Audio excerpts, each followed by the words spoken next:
de junio de 1978.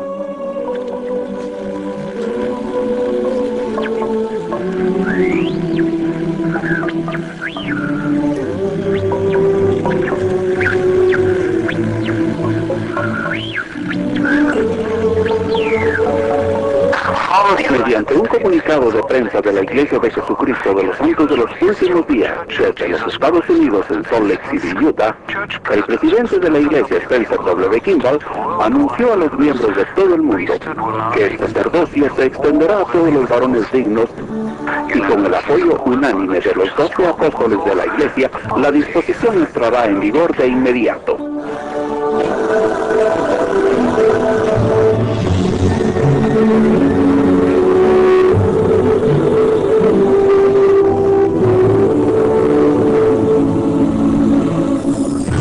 Los pioneros de África.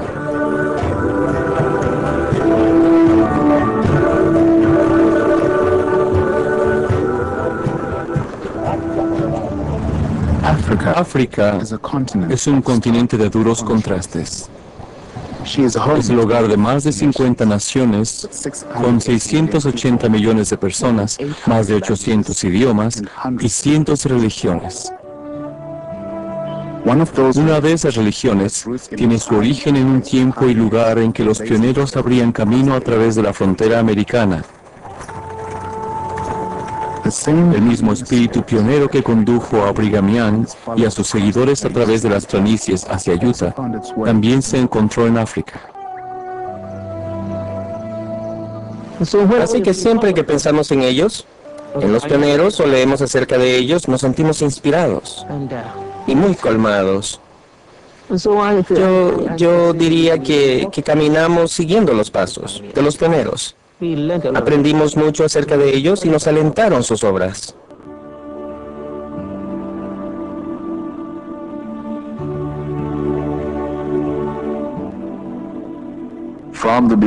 Desde el comienzo, esas personas maravillosas me parecieron tan creyentes. No quiero sonar trivial, pero para ellos la fe es natural. Creo que mi impresión más temprana y persistente de África y de los africanos es la calidad de su fe, de su creencia, de su amor por las Escrituras y de la receptividad hacia todo lo que quisimos compartir. El cristianismo no es nuevo en África. Se difundió a través del Mediterráneo y bendijo la parte norte de nuestro continente hace casi 200 años.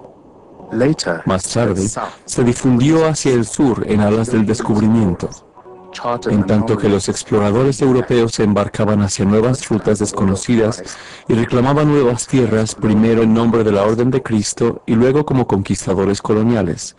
Pero fue la desinteresada dedicación de los misioneros cristianos en los siglos XVIII y XIX la que plantó con firmeza la Biblia en el propio corazón de África. Tenemos una gran deuda con los primeros misioneros cristianos de Inglaterra, Francia, Bélgica y de Alemania y otros que fueron a África. Ellos sufrieron, lucharon en circunstancias adversas y llevaron el cristianismo al continente tal como lo entendían. Llevaron la Biblia e inculcaron en el pueblo africano un amor profundo por ella. También llevaron la educación a fin de que las personas pudieran leer uno de los idiomas del oeste. A nuestro punto de vista, todo esto constituyó la preparación para el arribo de la plenitud del Evangelio. 150 años atrás, África Negra era el cementerio del hombre blanco. Cuando los misioneros zarpaban rumbo a ella, tenían pocas esperanzas de volver a su tierra natal. Tenían una expectativa de vida promedio de menos de un año. Cuando la iglesia anglicana enviaba misioneros a África, los mandaba solo con boletos de ida, ya que morían de malaria, fiebre amarilla, por lastimaduras infectadas, enfermedad del sueño o cualquier otra cosa, pero no vivían mucho. Por tanto, hay cientos de tumbas de hombres blancos esparcidas por toda la superficie de África Occidental. El cristianismo crece en África a razón de 15.000 nuevos conversos por día. constituyendo el éxito misional más grande de la historia de todos los tiempos. Hay personas que sostienen que no falta mucho para que haya más cristianos en África que en cualquier otra parte del mundo, de manera que comenzará a enviar misioneros cristianos a Europa en vez de ser al revés.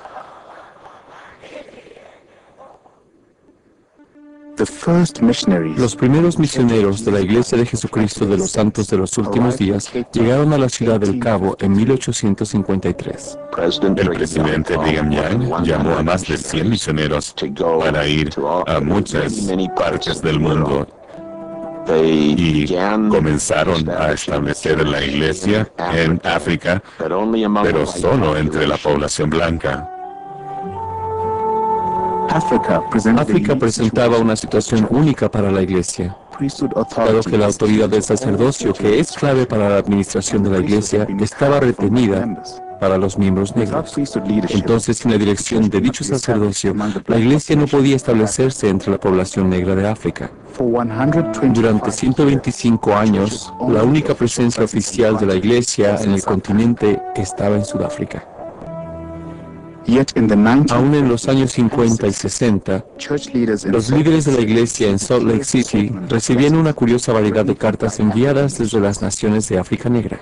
Las cartas requerían información y literatura de la iglesia, y muchas contenían peticiones de bautismo. Dichas cartas las escribían cristianos devotos, quienes habían obtenido un testimonio al leer el Libro de Mormón u otra literatura de la iglesia. Lo que comenzó como un goteo de solicitudes a comienzos de 1950 se transformó en un diluvio al final de la década. Durante ese tiempo se recibieron más cartas solicitando información acerca de la iglesia desde Ghana y Nigeria que las que se recibieron de todo el resto del mundo en conjunto. La iglesia respondió enviando literatura y aliento, pero no misioneros. Se les dijo: aún no es el tiempo, ustedes deben esperar. Mientras esperaban, esos valientes pioneros africanos compartieron su conocimiento y testimonio con otros. Se llamaron a sí mismos a misiones, abrieron librerías y organizaron congregaciones. Se informó que en 1960 había más de 60 congregaciones en Nigeria y Ghana, con cerca de 16,000 participantes, ninguno de los cuales estaba bautizado.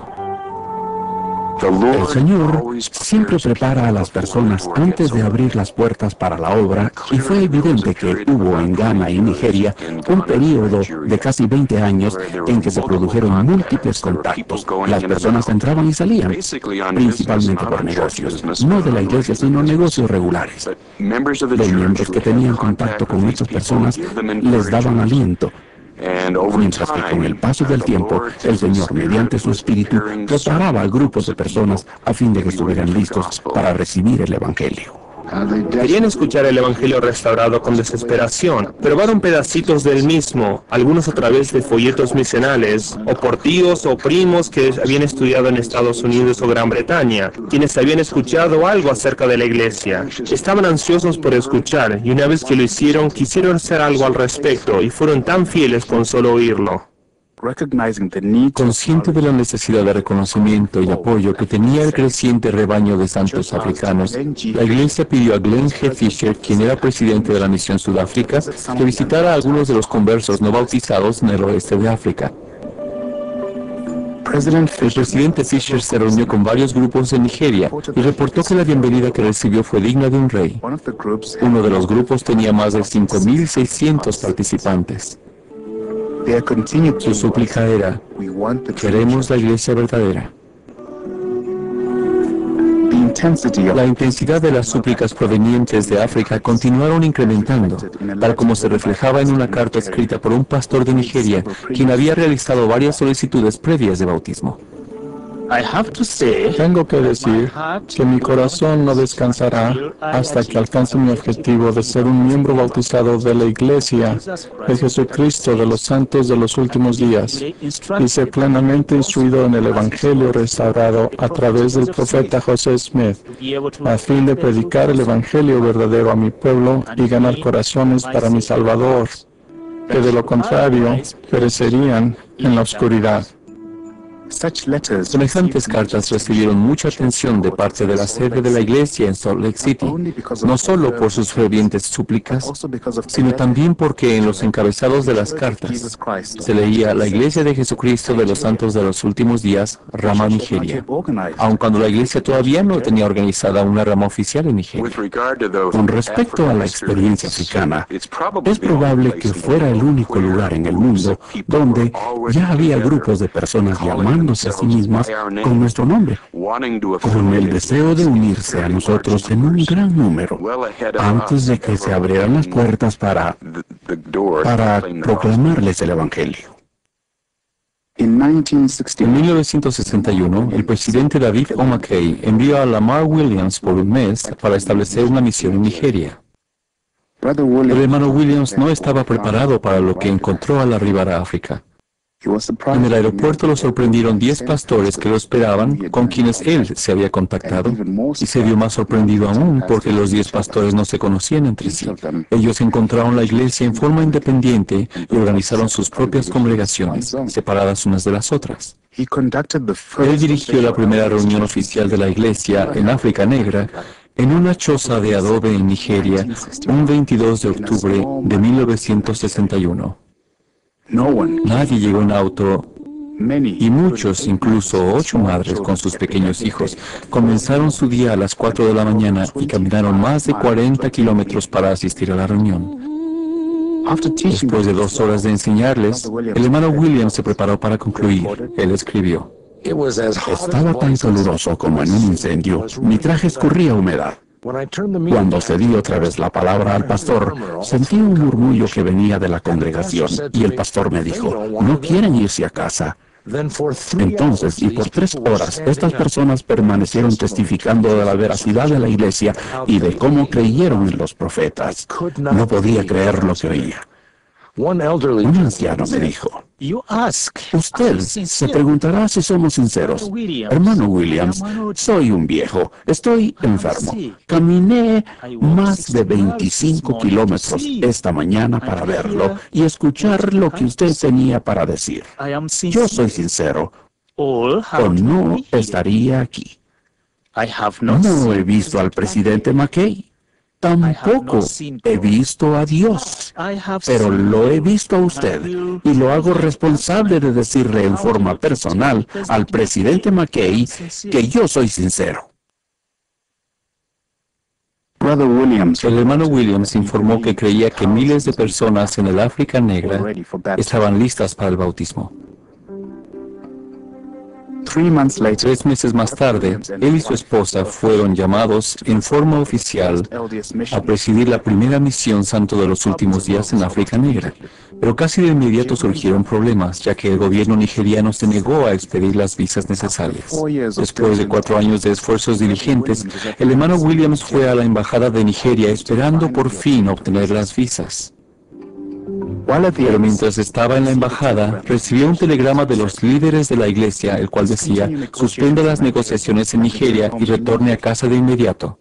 Conmocionado y confuso, el hermano Williams, obediente, retornó a los Estados Unidos. Se le dijo, nosotros no sabíamos por qué le pedimos volver a casa. Solo sabíamos que era urgente, había una razón y ya la conoceremos. Solo 3 semanas más tarde, la más devastadora guerra civil que vivió África estalló en Nigeria. La mayor devastación se produjo en las áreas donde estaban concentrados los santos africanos. Mataron a 2 embajadores a pocos pasos de donde estaba el hermano Williams cuando recibió el telegrama para que retornara a casa.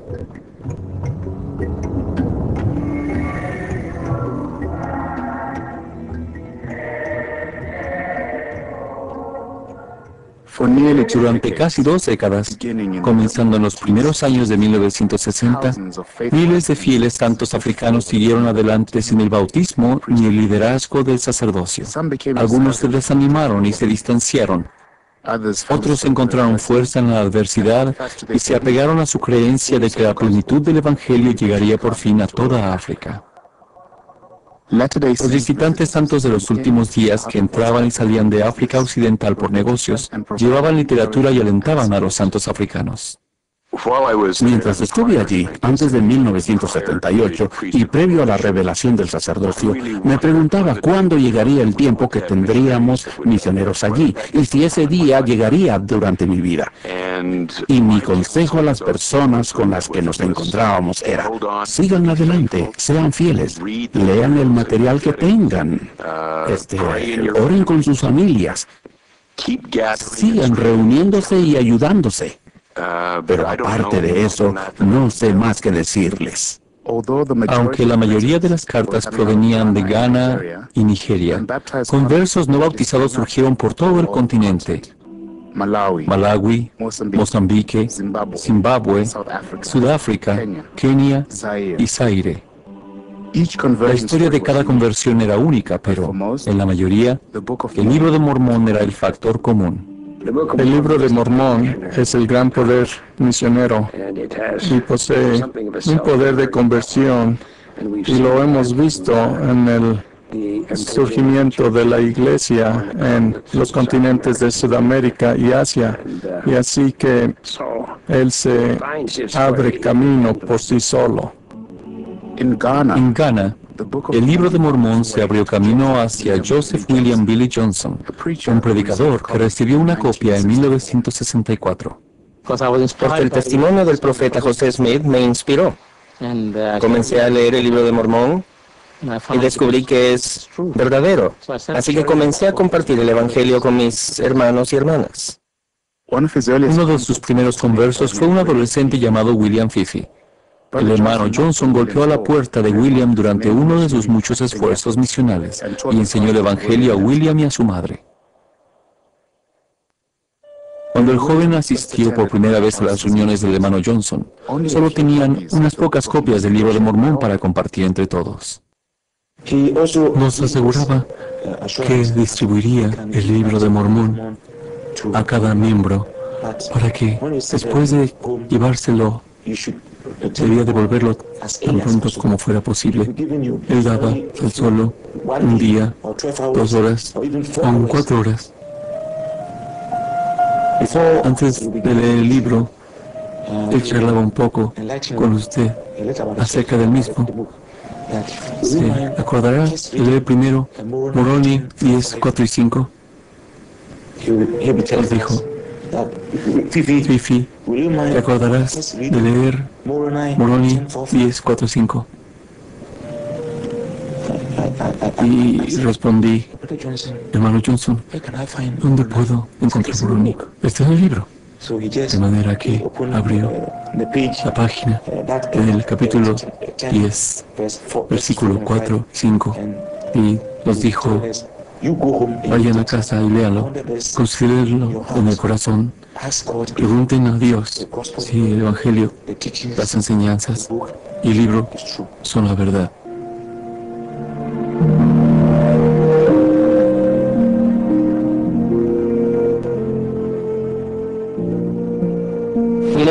Nunca creímos que era fácil, para nada. En ese tiempo, muchos tenían impresiones erróneas acerca de la iglesia. Así que tildaron a nuestro grupo de organización anticristiana. Pensaban que servíamos a José Smith y que el libro de Mormón estaba hecho por un hombre, quiero decir, escrito por el mismo José Smith. No creían que era la palabra de Dios. También comenzaron a ridiculizarnos.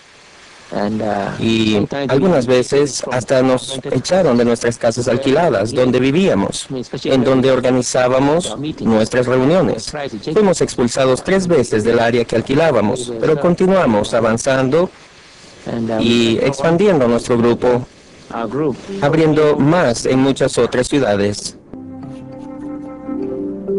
El hermano Johnson ayudó a organizar 10 congregaciones a lo largo de 14 años y para fortalecer a su pueblo contra las pruebas y la persecución centró en la historia de los primeros tiempos de la iglesia.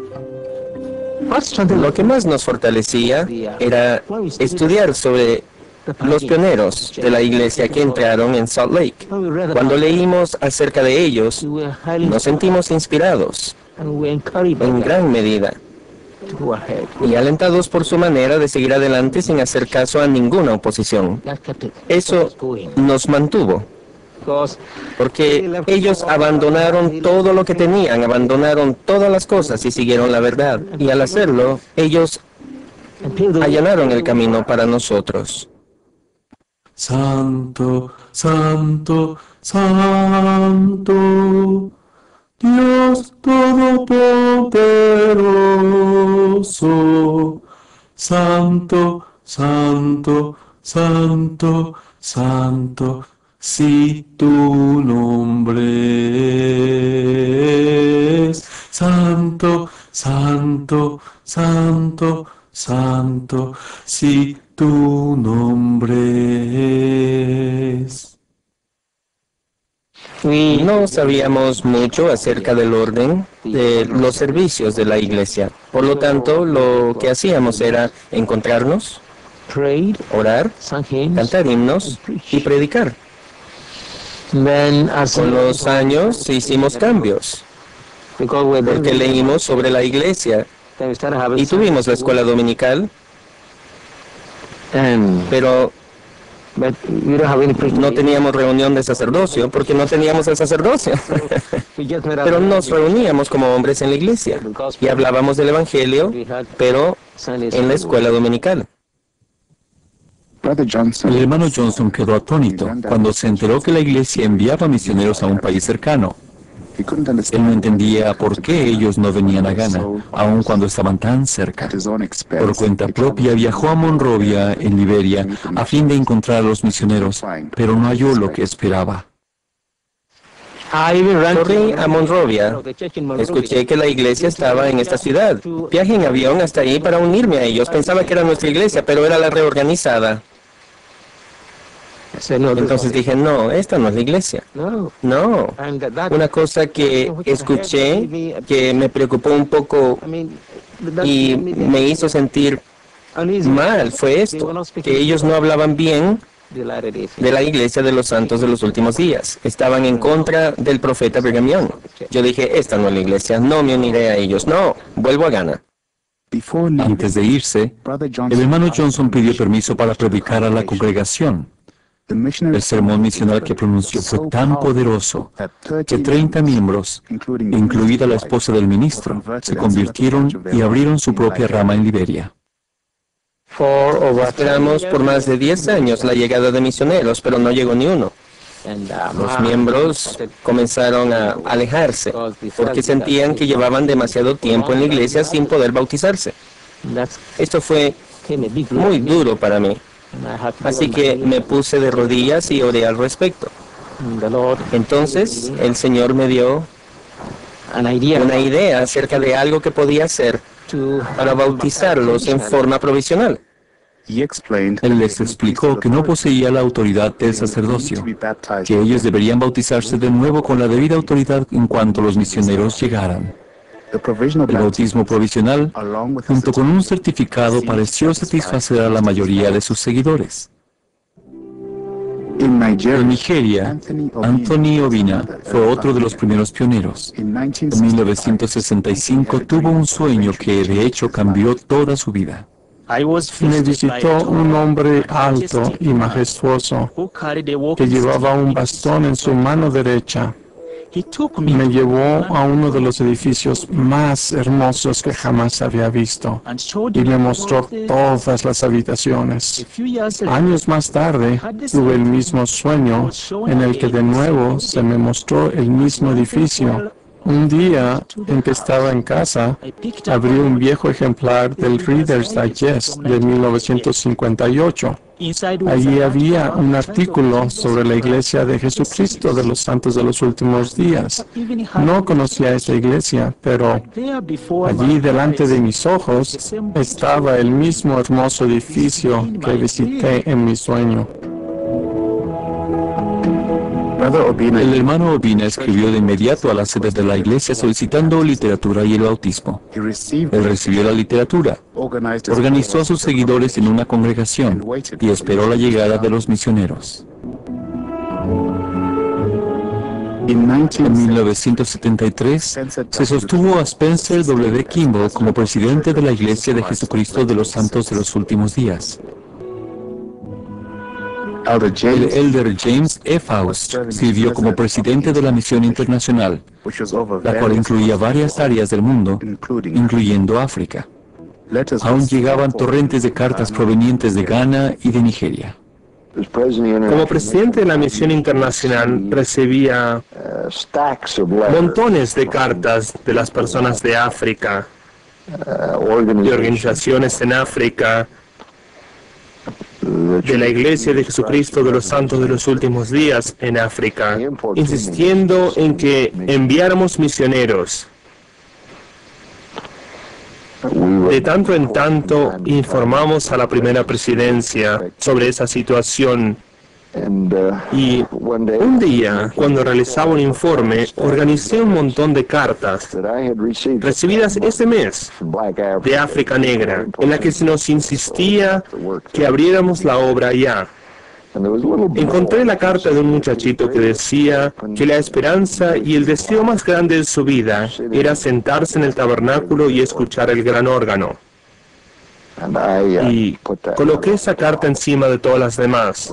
Y cuando me reuní con la primera presidencia, el presidente Kimball dijo, ¿quisiera leer alguna de esas cartas? Y tomé la de encima. La leí y vi como una lágrima rodó por la mejilla del presidente Romney. Entonces, supe que iríamos a África. La situación africana abrumaba sobremanera al presidente Kimball. Él pasó muchas horas en las habitaciones superiores del templo, orando al Señor por esas personas sinceras que de forma desesperada deseaban la plenitud del Evangelio. Por supuesto, muchas revelaciones se recibieron como respuesta a un problema o a una situación que requería ayuda. Así que, por lo tanto, el profeta acudió al Señor con insistencia. Fue al templo varias veces por su cuenta. En junio de 1978, en la reunión de todos los jueves, con la primera presidencia y el Consejo de los 12, hablamos de ello. Nos unimos en sincera oración y él oró. Allí se recibió no una manifestación tal como una voz o una visión. Sin embargo, algo comunicó a nuestros corazones que el tiempo había llegado, que era el momento oportuno para que el sacerdocio estuviera al alcance de todos los hombres dignos en todo el mundo. Yo estuve allí, participé de esa reunión. Para mí fue una ocasión maravillosa y solemne, y creo que también lo fue para mis hermanos. Las noticias sobre la revelación se difundieron a través del mundo, y muchos recuerdan dónde estaban cuando oyeron el histórico anuncio. Recuerdo que estallé en llanto y que comencé a sollozar. Era algo que todos ya esperábamos, que soñábamos, por lo que habíamos orado y que esperábamos. Recuerdo que las lágrimas comenzaron a correr por mi rostro cuando pensé en todos los amigos que tenía en África, muchos de los cuales querían ser miembros de la iglesia. Me pregunté cómo lo haría. No tenía idea cómo sucedería esto, pero sabía que era un nuevo día para nuestros amigos en África. Una noche, después del trabajo, en lugar de dormir, dije, no, voy a sintonizar la BBC para escuchar las noticias inglesas. Hacía mucho que no sintonizaba la BBC, pero ese día no sé qué me impulsó a hacerlo. Era cerca de la medianoche cuando escuché: el presidente de la iglesia, Spencer W. Kimball, anunció a los miembros de todo el mundo que el sacerdocio se extenderá a todos los varones dignos, y con el apoyo unánime de los 12 apóstoles de la iglesia, la disposición entrará en vigor de inmediato. Fue un gran día. Oh, me regocijé ese día, en el que las puertas se abrieron para que recibiéramos la iglesia en nuestra tierra. Cuando se recibió la revelación, el presidente Dale Barron presidía la misión Sudáfrica Johannesburgo, que fue la única misión santo de los últimos días en el continente africano durante 125 años. No puedo describir la emoción y lo que sentí al estar en el continente donde esa revelación tendría su impacto más grande que cualquier otro lugar sobre la tierra. Al escuchar las noticias, los pensamientos del presidente LeBaron se dirigieron a un hombre notable llamado Moses Malongo. Moses Malongo era una persona extraordinaria, bien educada, hablaba 9 idiomas, y además de eso poseía un gran valor. Moses era un pastor cristiano. En 1960 encontró una copia del Libro de Mormón con parte de la página de la portada rota. Por lo tanto, durante muchos años no tuvo idea de cuál era la iglesia que lo había publicado. Todo lo que sabía era que el libro contenía respuestas a muchas de sus preguntas y creía que era verdadero como la Biblia. A menudo lo utilizaba en sus sermones y en discusiones con otros pastores. A veces tenían discusiones bastante acaloradas sobre cosas tales como cuál era la forma de bautizarnos.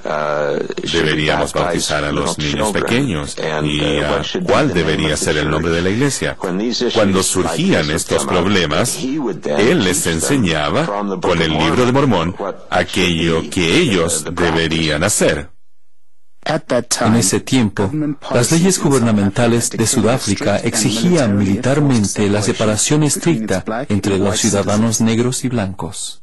La iglesia no podía predicar entre la población negra de Sudáfrica, a pesar de que la iglesia estaba establecida allí debido al apartheid. Esto representó un gran desafío para la iglesia, porque si violábamos esa ley, la iglesia podía ser expulsada del país. La revelación sobre el sacerdocio de 1978 permitió que las personas negras de Sudáfrica se bautizaran, recibieran el sacerdocio y presidieran sobre sus propias congregaciones. Nunca olvidaré cuando se recibió esa revelación. Una de las primeras personas en las que pensé fue Moses, pero no sabía cómo localizarlo. No tenía teléfono. Él vivía en Soweto, cerca de Johannesburgo. Sin embargo, no pasó mucho tiempo antes de que me telefonearan y yo le pregunté: Moses, ¿dónde está? Él respondió: aquí, estoy en la capilla. Le dije: espere allí, tengo que hablar con usted. Y fui muy rápido. Como la capilla tiene escalones en la entrada principal, lo subí corriendo. Él salió y nos abrazamos. Y fue un encuentro muy emocionante para los dos. Le pregunté: Moses desea ser bautizado. Las lágrimas corrían por sus mejillas y respondió, esperé durante 14 años. Y entramos en una habitación donde realicé la entrevista bautismal. Fue diferente a cualquiera que hubiera tenido antes, no por las respuestas, sino por el espíritu que se sintió allí. Cada vez que le pregunté si viviría estos mandamientos, él respondió, lo he hecho durante 14 años, guardé esos mandamientos durante 14 años. Y para mí fue una experiencia en la que aprendí humildad, en tanto sentí que estaba en presencia de un alma grande y maravillosa.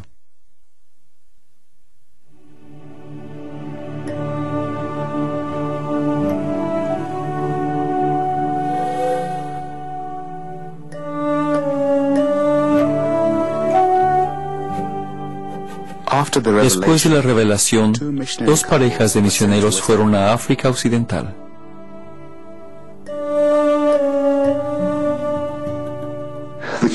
Los Cannons, Ted y Jeanette, y los Maybe, Ren Maybe y su esposa, fueron los grandes pioneros de la iglesia en esa parte de África. Ellos son famosos en África Occidental y merecen serlo, porque después de recibida la revelación, fueron a establecer la iglesia. Fue una mañana temprano cuando escuché a mi gente llamándome. Tiene 4 visitantes de América. Salí y los encontré. Fue un gran día. Es más, fue un gran día porque era una de las cosas por las que oramos durante años. Cuando arribamos a Ghana, el presidente Johnson nos comunicó que tenía cerca de 2,000 personas interesadas en la iglesia y que a algunas de ellas las había organizado en ramas y tenía líderes llamados para guiarlos, aun cuando no eran miembros de la iglesia. Cuando los misioneros arribaron, encontraron ya en el lugar mucho de la organización de la iglesia. Años antes, los conversos no bautizados tomaron la iniciativa de registrar la iglesia de manera oficial ante los gobiernos tanto de Nigeria como de Ghana. Por toda África Occidental, grandes grupos se reunían para que se les enseñara y bautizara.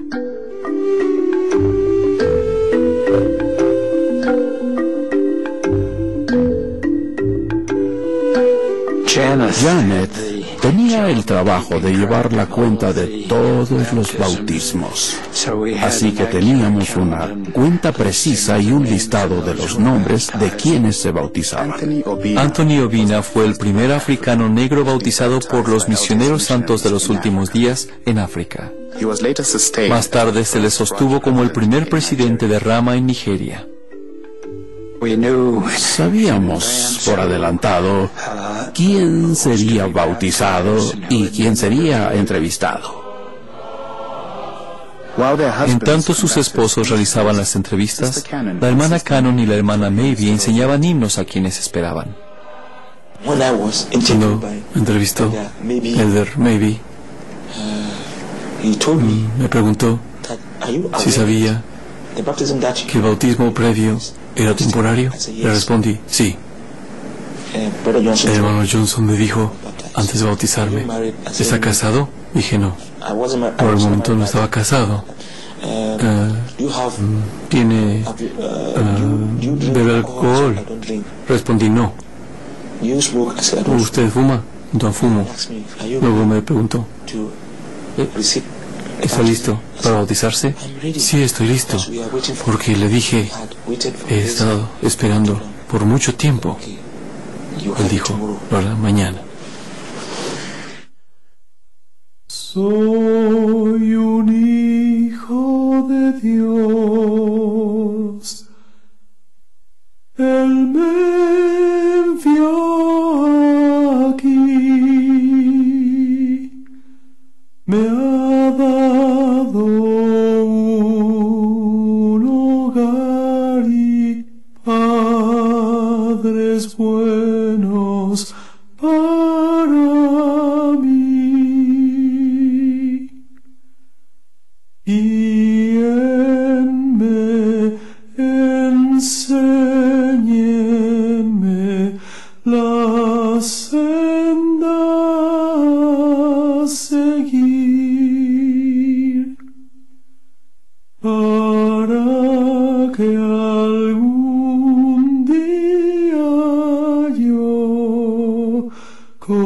él pueda vivir. Soy un hijo de Dios, me deben ayudar a entender su voluntad. No puedo demorar.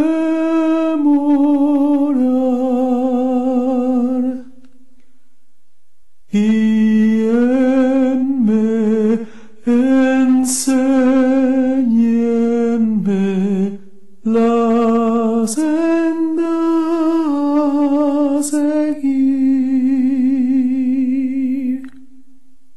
para que algún día yo con él pueda vivir.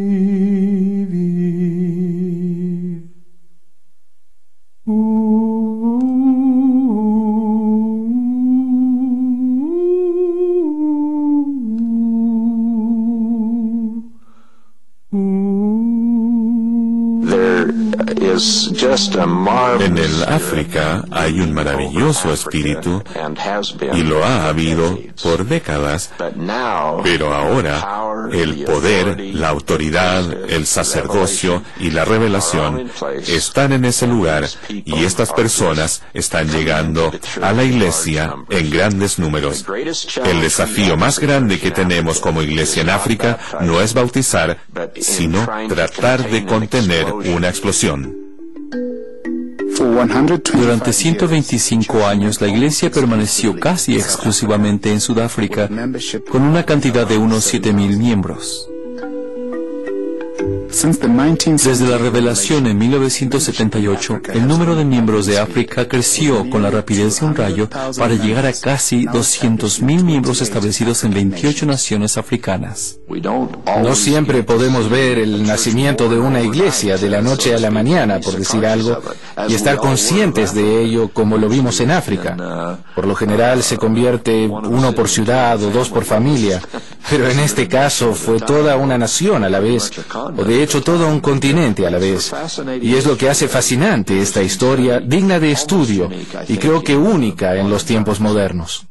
Hay un viejo dicho, a manera de acrónimo, acerca de las personas que llegan a África Occidental esperando cambiar las cosas, que dice Wawa, África Occidental ganó de nuevo. En otras palabras, a lo largo de los años, muchos vinieron y se fueron. Quienes quisieron cambiar las cosas fallaron. Es significativo el contraste con nosotros, que establecimos múltiples estacas. Las personas comprenden el rol de la familia y se adaptan tan bien a todas las cosas que son parte de la vida en el reino que, en efecto, esa transformación es más importante que el crecimiento numérico. La fe y la dedicación de los miembros se reconoce no solo en África Occidental, sino también en todo el continente. Recuerdo que en Zaire y en otros países de África hubieron personas de la audiencia que se arrojaban a mis pies y haciéndose de mis piernas decían: no puedo ir a casa hasta que usted venga a mi villa y nos enseñe el Evangelio, así podemos unirnos a la iglesia. Así de fieles son. Las estadísticas de la iglesia en África son impresionantes. Aproximadamente el 40% de los bautismos son varones adultos, y de ellos cerca de 80% reciben el sacerdocio de Melquisedec un año después. Muchas reuniones sacramentales en África Occidental y Central tienen del 60 al 90% de asistencia. En los Estados Unidos nunca participé en conferencias de estaca donde hubiera el 60, el 90 y en un caso el 110% de asistencia. Y ello a pesar de que tenían que caminar, usar motocicletas y realizar sacrificios para estar allí. Ellos se transformaron en expertos en las escrituras. Muchas de las personas, cuando las bautizamos, ya conocían sus Biblias muy bien. Un año después del bautismo eran expertas no solo en la Biblia, sino en todas las escrituras, lo que les da una tremenda fortaleza espiritual. Mientras estábamos allí, después de que el presidente Howard W. Hunter pidió que cada miembro adulto de la iglesia tuviera una recomendación para el templo, sin importar que la fuera a usar o no, teníamos presidentes de misión en Nigeria que hacían entrevistas para la recomendación para el templo a parejas que caminaban distancia de alrededor de 35 kilómetros a fin de que se les entrevistara para obtener una recomendación que no tenían esperanzas de utilizar antes de su expiración. En un esfuerzo por preservar las historias de los primeros pioneros africanos, Dale LeBaron reunió más de 700 historias orales en entrevistas realizadas en 20 naciones africanas. Cuando entrevisté a muchas de esas personas que esperaron por muchos años antes de que la iglesia llegara a ellos, les pregunté, ¿se enojó con Dios por no responder sus oraciones antes? ¿Se sintió decepcionado con su Padre Celestial o con la iglesia? Sus respuestas siempre fueron muy positivas, reflejando una profunda comprensión de las Escrituras. Cuando le hice esa pregunta a Moses Molongo, uno de los que esperó más de 14 años para ser bautizado, su respuesta fue, oh no, nunca me enojaría con Dios. Él es muy bueno. Pero luego él sonrió y dijo, pienso que casi me convertí en perfecto en esperar. Más tarde agregó, pienso que me convertí mejor en esperar que Cornelio. Cornelio, por supuesto, fue un gentil que no recibió el Evangelio en los tiempos del Salvador o después de su ministerio, hasta que Pedro recibió el mandamiento de predicar a los gentiles. Hay una especie de ritmo de la restauración, según el cual las cosas se mueven de forma lenta y casi, digamos, lánguida, y entonces llega la luz del sol de la mano del Señor a través del esclarecimiento que viene con la revelación y también con la restauración. Cuando decimos línea por línea y precepto por precepto, hablamos de la manera en que la obra comienza a desplegarse de manera muy humilde, como pensamos que sucedería en África Negra. En 1989, la iglesia fue expulsada de Ghana repentinamente y de manera inesperada. El gobierno hizo una declaración que dictaba que la Iglesia de Jesucristo de los Santos de los Últimos Días realizaba actos que atentaban contra el Estado. Y debido a ello, se prohibían las actividades de la iglesia. El gobierno ocupó nuestras capillas, también puso personal de seguridad policial y de la defensa civil para custodiar nuestros edificios, de modo tal que al ocupar las casas de oración, los miembros no podían reunirse en ellas. Recuerdo al Elder Johnson, que siendo misionero de tiempo completo, iba de casa en casa para levantarle el ánimo a los miembros. El día que se estableció la prohibición tenía preparadas 35 personas para el bautismo. Estaba en la misión, trabajando en la reactivación, enseñando y bautizando, y había preparado a dichas personas. Los líderes de zona estaban allí entrevistándolas cuando se anunció la prohibición. De modo tal que regresé con mi gente y les dije, miren, no podemos hacer nada más, porque las actividades de la iglesia se prohibieron desde hoy, que era cuando los iban a entrevistar y bautizar, pero no podemos hacer nada. ¿Qué van a hacer? Ellos me contestaron, hermano Johnson, esperaremos por la iglesia. Yo estaba sorprendido. Miembros nuevos venían a la iglesia y me decían, nosotros esperaremos a la iglesia. Lo que hicimos fue pedir a los miembros que se reunieran como familias en sus hogares. Así que la prohibición hizo que en realidad se organizaran muchas ramas de la iglesia de inmediato. Cada padre era el patriarca de su hogar. algo así como el presidente de su hogar, presidiendo sobre su familia, preparando los sacramentos para sus hijos y su familia. Los miembros permanecieron firmes y optimistas.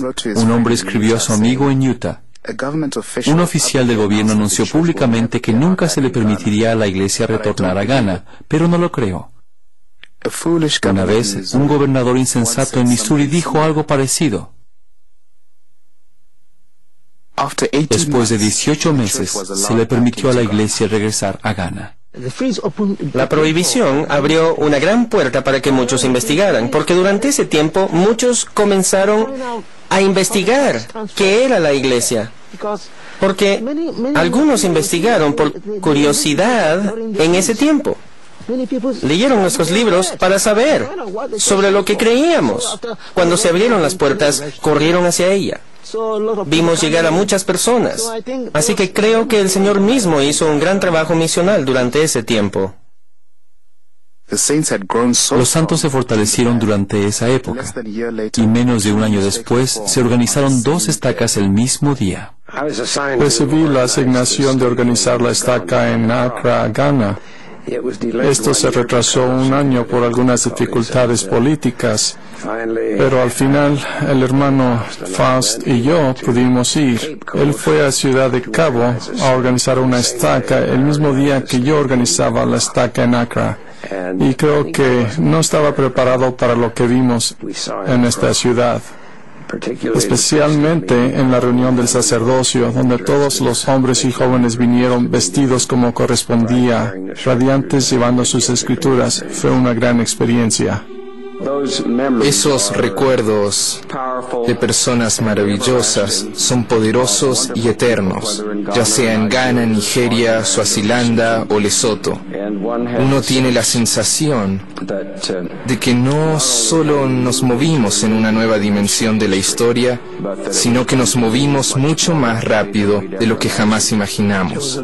Era un mundo nuevo y lo presenciamos. Vimos el comienzo de la iglesia en ese gran continente. Estoy tan agradecido a nuestros líderes en Estados Unidos, agradecido a nuestros profetas, al profeta Hinckley, quien dirige la iglesia en la actualidad, a sus consejeros y a los 12 apóstoles, a los 70 y a todos los misioneros que trabajan alrededor del globo. Estamos también agradecidos por todos los misioneros que vinieron a nuestra tierra para laborar entre nosotros. Han hecho un gran bien en nuestras tierras. En el año 1998, el presidente Gordon B. Hinckley realizó una histórica visita por África.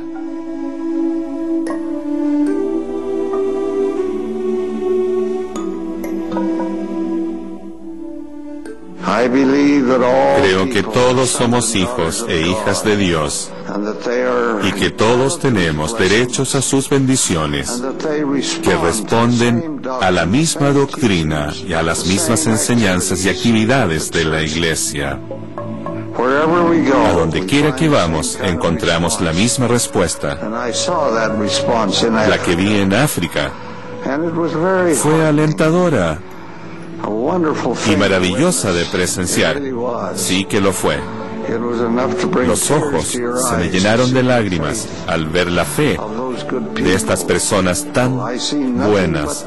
Solo puedo vislumbrar un futuro de crecimiento.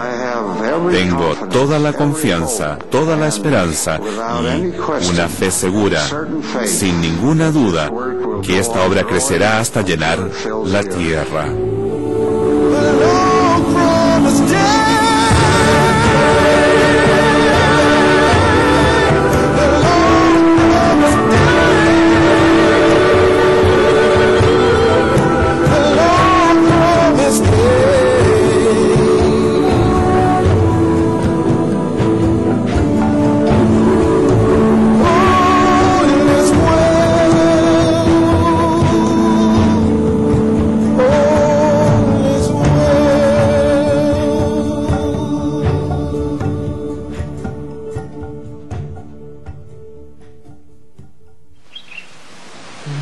Ruego que los santos continúen edificando la fe.